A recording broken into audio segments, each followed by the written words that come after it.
Welcome to psychology sphere. আবারও একটা অত্যন্ত পরিচিত প্রশ্ন এবং অত্যন্ত ভয়ের প্রশ্ন নিয়ে চলে এসেছি। সেটা হলো, কোন ভার্সানে অপশনাল সাবজেক্ট পড়া উচিত? অর্থাৎ সাইকোলজিটা আমরা কোন ভার্সানে পড়ব, ইংলিশ ভার্সন না বেঙ্গলি ভার্সন? সেটা নিয়ে প্রত্যেকের মধ্যেই একটা কনফিউশন কাজ করে। তো প্রথমত এটা নিয়ে অনেকে প্রচণ্ড ভয়ের একটা আশঙ্কায় থাকে যে বোধহয় ইংলিশ ভার্সানে না লিখতে পারলে আমাদের খাতায় ভালো মার্কস উঠবে না, এবং যদি বাংলা ভার্সানে লিখি তাহলে একদমই খারাপ মার্কস উঠবে। এবং চারিপাশ থেকে কিছু কিছু ইনফরমেশন এরকম আসে যে চেষ্টা করো ইংলিশ ভার্সানে লেখার, বাংলা ভার্সানটা অ্যাভয়েড করো। এই যে বিষয়গুলো, সেই বিষয়গুলো সম্পর্কে বলতে গেলে পরে প্রথমেই যেটা বলতে হয় সেটা হচ্ছে যে তুমি নিজে ঠিক করো যে তুমি কোন ভার্সনে লিখবে, সেটা ইংলিশ ভার্সন না বেঙ্গলি ভার্সন। সেটা কোনো মেন্টর ঠিক করে দেবে না, কোনো গাইড ঠিক করে দেবে না, কোনো এডুকেটর ঠিক করে দেবে না, কোনো বন্ধু ঠিক করে দেবে না, এবং কোনো সাকসেসফুল ক্যান্ডিডেটও ঠিক করে দেবে না যে তুমি কোন ভার্সানে লিখবে, ইংলিশ ভার্সন না বেঙ্গলি ভার্সন। কারণ পরীক্ষার হলে খাতাটাতে গিয়ে লিখতে হবে তোমাকে। তুমি ওখানে যখন প্রশ্নের উত্তর দিতে পারবে না, তখন কোনো গাইড, কোনো এডুকেটর, কোনো বন্ধু, কোনো সাকসেসফুল ক্যান্ডিডেট এসে তোমার হাতটা ধরে লিখিয়ে দেবে না যে আচ্ছা এখানটা তুমি বুঝতে পারছো না, ঠিক আছে চলো এখানটা আমি বলে দিচ্ছি তোমার কানে কানে, তুমি লেখো। সেটা কিন্তু করবে না। ওখানে তোমাকে ইন্ডিপেন্ডেন্টলি সিচুয়েশানটা হ্যান্ডেল করতে হবে। তো তুমি ইন্ডিপেন্ডেন্টলি কখন কোন সিচুয়েশানটা হ্যান্ডেল করতে পারবে, সেটা কোন ভার্সানে লিখলে পারবে, সেটা ইংলিশ ভার্সানে লিখলে পারবে না বেঙ্গলি ভার্সানে লিখলে পারবে, সেটা ঠিক করবে তুমি নিজেই।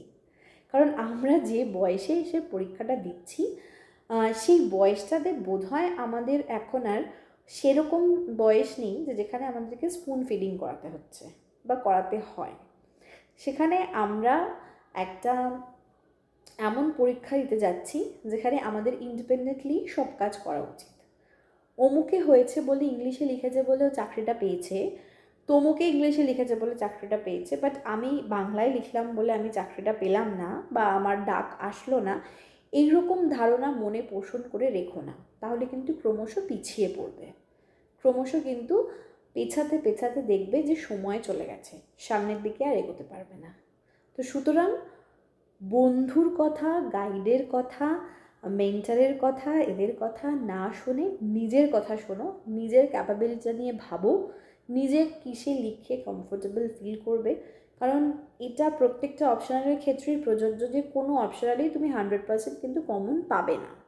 তোমাকে সেখানে 80% কমন পাবে, 20% নিজে থেকে বানিয়ে লিখে আসতে হবে। এটা আমি প্রচুর ভিডিওতে অনেকবার বলেছি, আবারও এই ভিডিওতে বলছি। সেই বানিয়ে লেখার ক্ষেত্রে তুমি কিসে ক্যাপেবল? তুমি যদি ইংলিশে ক্যাপেবল হয় দেন ওয়েল অ্যান্ড গুড, কোনো অসুবিধা নেই, ইংলিশে লেখো, কেউ বারণ করেনি। কিন্তু তোমার যদি মনে হয়ে গিয়ে থাকে ইংলিশের থেকে আমি বাংলাতে বেশি কমফোর্টেবল, দেন বাংলায় লেখো, তাতে কোনো অসুবিধে নেই। কারণ হচ্ছে যে আমার ওখানে কিন্তু ভাববার সময় নেই। হ্যাঁ, আমি ইংলিশটা লিখতে পারবো, কিন্তু আমাকে একটু সময় দিতে হবে। সেই সময় কিন্তু অপশনাল সাবজেক্টে থাকে না, যেই সময়টা তুমি ভাববে।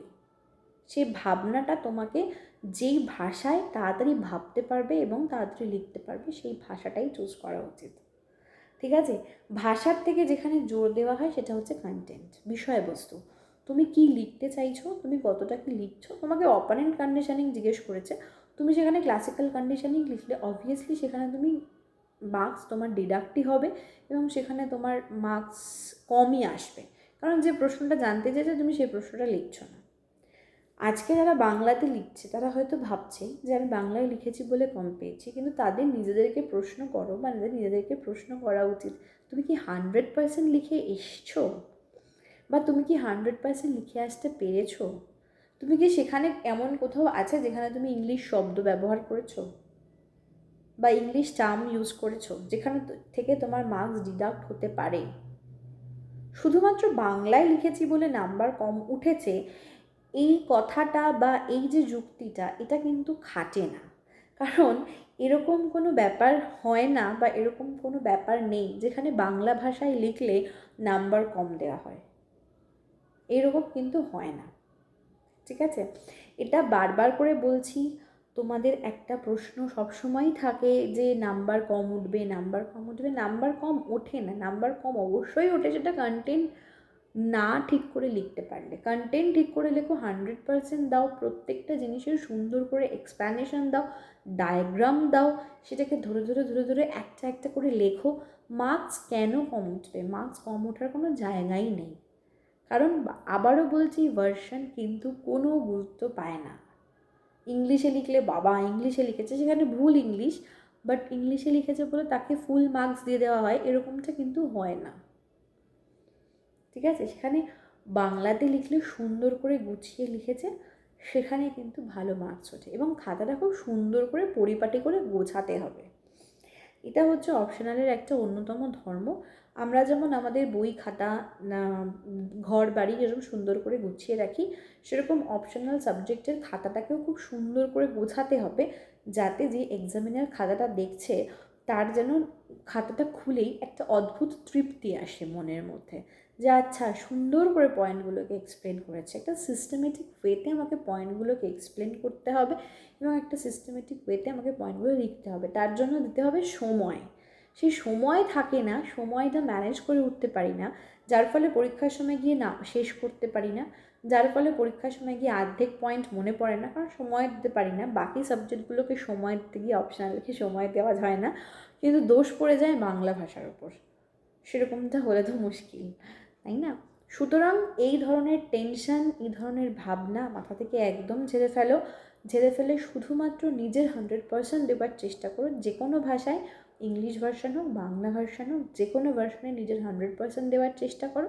দেখবে একদম খুব ভালো মার্কস উঠবে। একদম টেনশন ফ্রিভাবে পরীক্ষা দিতে যাও। তুমি নিজে জানো তুমি নিজে কি পড়েছো, তুমি নিজে জানো তুমি নিজে কি লিখেছো। সুতরাং কে বাংলা ভার্সানে পড়ছে বলে আমাকেও বাংলা ভার্সানে পড়তে হবে, বা কে ইংলিশ ভার্সানে পড়ছে বলে আমাকেও ইংলিশ ভার্সানে পড়তে হবে, সেরকমটা করার থেকে নিজে যেটা ভালো মনে হয়, নিজে যেটাতে ক্যাপাবল সেটাই করো, অন্যেরটাকে না দেখে। ঠিক আছে, তো এটাই আমার বলার ছিল। এটা নিয়ে টেনশন করার কিছু নেই, এটা নিয়ে ভাববারও কিছু নেই। একদম চোখ বন্ধ করে নিজের মনকে প্রশ্ন করো, নিজেকে নিজে নিজে কোন জিনিসটায় ক্যাপাবল সেটা ভাবো, ভেবে একদম শুরু করে দাও প্রিপারেশন। ওকে, অবশ্যই ভিডিওটা থেকে কিছুটা হলেও হেল্প তোমরা পাবে এবং তোমাদের ভয় কিছুটা হলেও কমবে, এই আশা রাখছি।